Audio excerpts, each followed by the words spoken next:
আমাদের সকলের পছন্দ গোপাল ভাঁড়ের গল্প। তাই আমি নিয়ে এসেছি তোমাদের জন্য মজার মজার গোপাল ভাঁড়ের গল্প। মনে করে কিন্তু সাবস্ক্রাইব করতে ভুলবে না, আর লাইক শেয়ার করতে একদম ভুলো না। তাহলে চলো গোপাল ভাঁড়ের গল্প শুনে নেওয়া যাক। লোক পরম্পরায় গোপালের সূক্ষ্ম বিচার বুদ্ধি দেখে এক প্রতিবেশী তার মকদ্দমা চালানোর জন্য গোপালকে অনুরোধ করে। কিন্তু গোপাল মকদ্দমার কাহিনী শুনে বারবার না করা সত্ত্বেও প্রতিবেশী লোকটি নাছোড়বান্দা হওয়ায় বাধ্য হয়ে গোপাল প্রতিবেশীর মকদ্দমাটি হাতে নেয়। কিন্তু শেষ পর্যন্ত ওই মামলায় হার হয়। ভদ্রলোক তখন কাঁদতে কাঁদতে গোপালকে বললে, এ কি করলেন, আমার সব গেল। তখন গোপাল বলল, দেখুন, ব্যারাম সেরে উঠতে উঠতে লোক অনেক সময় হার্ট ফেল করে মারা যায়, তাকে ব্যারাম মরা বলা যেতে পারে না। আপনার ব্যাপারটাও ঠিক সেই রকম। মামলার বিচারে আপনি হারেননি। হাকিমেরা মূলত তিনটি বিষয়ের উপর বিবেচনা করে রায় দেয়। সাধারণত তিনটি বিষয় হলো অনুমান, প্রমাণ এবং স্বীকারোক্তি। অনুমানটাও আপনার সপক্ষে ছিল, অর্থাৎ যে কেউ মামলার বিবরণ শুনলে বলতে বাধ্য ছিল যে বিবাদী দোষী। হাকিমও নিশ্চয়ই তাই ভেবেছেন। কিন্তু অনুমানের উপর নির্ভর করে তো আর রায় দেয়া চলে না। দ্বিতীয়ত হলো প্রমাণ।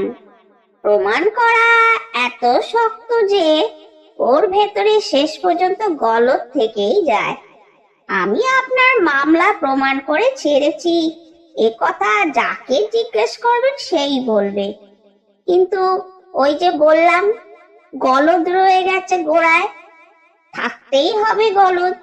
বিপক্ষের উকিল আমাদের সব অকাট্য প্রমাণগুলি মিথ্যে বলে উড়িয়ে দিয়েছে।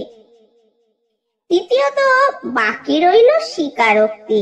আসামি লোকটা যদি ভদ্রতা করে দোষ স্বীকার করে ফেলতো, তাহলে আর কোনো কিছুতেই আটকাতো না আমাদের। কিন্তু তা সে কোনো মতেই করলে না। তা আমি কি করতে পারি বলুন? মামলা জেতবার আগেই তো হার হলো। ব্যারাম থেকে সেরে উঠতে উঠতে হার্ট ফেল, এতে বলুন আমার কি দোষ আছে? কারণ এর বেশি আর ভদ্রলোককে কিছু বলতে পারে না গোপাল। ভদ্রলোক তার আগেই রেগে চলে গেলেন।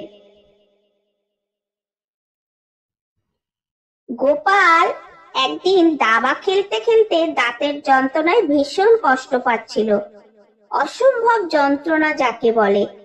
যন্ত্রণায় অস্থির হয়ে সে শুয়ে পড়ে কাতরাতে কাতরাতে বলতে লাগলো, দোহাই মা কালী, এই যাত্রায় আমায় যন্ত্রণাটা কমিয়ে দাও। আমি জোড়া পাটা বলি দেব মা, পুজো দেব ভালো করে তোমায়। কিছুক্ষণ পরে মা কালীর কৃপায় তার যন্ত্রণার উপশম হলো।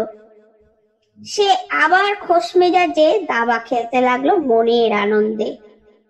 গোপালের দাবা খেলার সাথী একসময় গোপালকে বললে, মায়ের দয়ায় দাঁতের যন্ত্রণা তো চট করে সেরে গেল। মায়ের কাছে তাহলে জোড়া পাটা বলি দিচ্ছ তো? মনের বাসনা পাঠা বলি হলে বলির মাংস খাওয়া যাবে।